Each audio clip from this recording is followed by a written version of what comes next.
Hi guys, আজকের আমরা challenge করছি দুজনের মধ্যে ফিঙ্গার মাছের যে চপ হয় আর কি।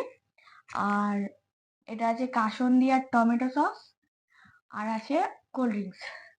এবারে কে খেতে পারে কটা কে জিততে পারে কে খেতে দেখা পারে যাবে। দেখা যাবে। কে কটা আগে খেতে পারে, আর আগে কে খেতে পারে আর কটা খেতে পারে। যে যে খাবে খেতে পারবে না সে বলবে আমি আর খেতে পারছি না। হুম, ঠিক আছে, ডান। চলো স্টার্ট।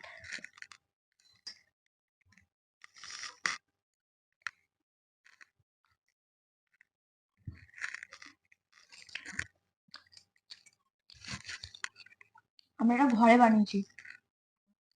খুব সুন্দর টেস্ট হয়েছে। তোমরা বানাতে পারো, ঘরে বানিয়ে খেতে পারো।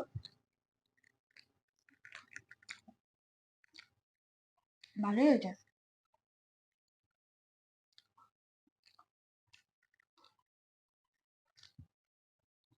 গায়া